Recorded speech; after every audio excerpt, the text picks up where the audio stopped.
Welcome, everybody, to Postgame Takeaways with Inside ND Sports. I am Tyler James, back at my apartment in Mishawaka. He's the one and only Eric Hansen. We cover Notre Dame football, recruiting, and more for InsideNDSports.com on the Rivals Network. And we are here to share our postgame takeaways from Notre Dame's 41-17 victory over Central Michigan, which certainly will be hard to separate from the preparation of next week's top 10 matchup with Ohio State. Eric, let's start here and now in the aftermath of tonight's win over Central Michigan. What was the most important takeaway from you? The most important takeaway from me was it's going to take some sifting through this game to figure out what Notre Dame needs to be concerned about and what they don't need to be concerned about. You know, I thought after the NC State game, we kind of knew them. They were really an ascending team, playing well beyond Sam Hartman. And then today, they certainly did that at points, and there were points that were really in the first half that were really head-scratching. And I don't think you could chalk it all up to them looking ahead. So that's my biggest takeaway, is that there's some, I think, not just from the media standpoint, from Notre Dame's team standpoint, who is this team? How good are they? And are they ready for this moment? I'm not saying they're not. I'm just saying they kind of have to take stock of that. Yeah, on the positive side of things, I thought the most important thing was that Notre Dame was able to stretch the field with some deep ball passes that we haven't necessarily seen so far from the Irish offense. A 75-yard touchdown pass to Tobias Merriweather, 76-yard touchdown pass to Chris Tyree. And those weren't just shorter throws with long runs after. Certainly those guys had plenty of yardage after the catch, but those were deep downfield, perfect placement from Sam Hartman. And to see the receivers on the same page with Hartman in those instances was reassuring. I think that was some of the things we thought that we would see from this offense at times this season, but we hadn't quite seen it yet. Now, I know Central Michigan isn't the toughest competition, but you got to see it on Saturdays to feel some confidence that it can repeat on future Saturdays, and whether or not Notre Dame can do that against Ohio State remains to be seen. But I thought that was at least reassuring that Notre Dame was able to do that. Were there any other positive takeaways that you had from today, Eric? Well, certainly Notre Dame getting the running game going in the second half. I mean, Notre Dame was kind of running into the teeth of what Central Michigan did better on defense in their first couple of games, and that's run defense. You know, they got shredded by New Hampshire in the pass game, and really Michigan State as well. And they played a lot of 2 and 3 tight ends. And I think some of that was in preparation for what they're going to want to do at times against Ohio State next week. Right. So I thought, okay, playing a little bit left-handed, they were able to get the running game going. And again, you know, they were better in the second half in every area. We also know that kind of the limits of Spencer Schrader's field goal range. It's not 70 yards. It's probably 57-ish since he tried a 59-yarder and missed it by 2 yards. So we know that could be a weapon. I mean, there were positives, but the disturbing thing to me, I think more than anything else, was the defense just not playing up to, I think, what they needed to play up to in this game, and certainly next week. And that put some brakes on the offense from the standpoint, you know, I mean, New Hampshire put up 42 points on this team, an FCS team last week. So 41, it was the 5th game in a row Notre Dame scored 40 points or more. Never done that in school history. Sam Hartman over a 200 pass efficiency rating for the 4th game in a row. I don't know how often that's been done because Notre Dame doesn't keep records of that. But certainly since I've been covering them, I've never seen that. And so, but it all kind of started with the defense maybe taking a step back. I realized J.D. Bertrand was not playing because of concussion. Right. DJ Brown, the safety who played well last week, wasn't playing this week because of a tight hammy, and they just decided to hold him out. You know, Gabe Rubio's still out. But at Central Michigan, you're playing their backup quarterback. that guy's played some games. He played in 6 games last year. He's a good runner, but I just thought they had too much trouble with the offense. It took them too long to settle in and get their rhythm on defense. Yeah, I thought the middle of Notre Dame's defense looked suspect starting up front with the defensive line to that linebacker level. Even though Jack Kaiser played well, had 10 tackles, he was being asked to do a lot. Maris Leafau only had 2 tackles, which isn't something you would expect to see, especially on a day where J.D. Bertrand wasn't playing. Jalen Sneed, I don't know what his snap count was, but it seemed like he played a decent amount. He didn't have a tackle. So some questions there. I appreciate those guys, but I think it was just reassurance to like, okay, maybe we need to appreciate JD Bertrand and DJ Brown a little bit more. Like maybe their impact on the defense is greater than sometimes we give them credit for. Especially DJ Brown, who I think many people have probably taken for granted. He's not padding the stat book, unlike JD Bertrand, who is Notre Dame's leading tackler the past 2 seasons.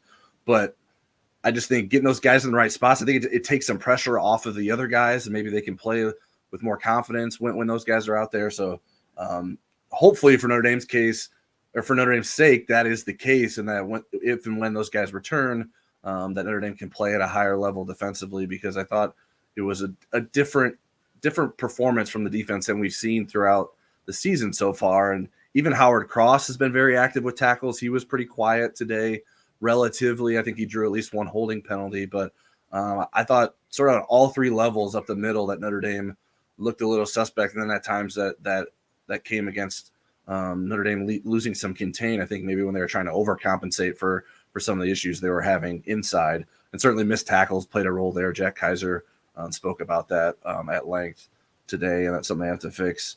I wanted to circle back to the Notre Dame's running game, sure, because the numbers, especially for Audric Estime, continue to look good. He's averaging 8 yards a carry. He has the ability to break those long ones. One of his long runs today got called back due to a holding penalty. It's interesting because I think that it's going to remain a significant part of the offense. I'm not sure that it can physically impose its will the way Notre Dame would like to with the running game. Now, that is okay if you can continue to break those longer runs. You have to be patient and get those longer runs, and the yardage will come, and you have that big play opportunity. But sometimes maybe Notre Dame's going to have to pass the ball to open it up for the running game. And it seemed like that might have been the case today. And maybe Audric Estime and his physicality wears on an opposing defense, so you have a better chance of adding to that total in the second half. But certainly Ohio State's going to have the personnel that will be familiar with trying to stop someone like Audric Estime as opposed to Central Michigan. So I think there's a little bit of a concern there with what Notre Dame can do in the running game and how patient it can afford to be if it's struggling maybe out of the gate with some of the running game like we've seen a little bit so far in the last couple games. Yeah, I asked Marcus about the pass rush and the offensive line, which were kind of the du jour topics. Mm-hmm. And he, kind of said, well, 578 yards in total offense, that must mean the offensive line is playing good. I want to kind of look at that in the context of what teams have been able to do against Central Michigan's front. Right. And then the pass rush, I was disappointed in. I don't think they got home often enough.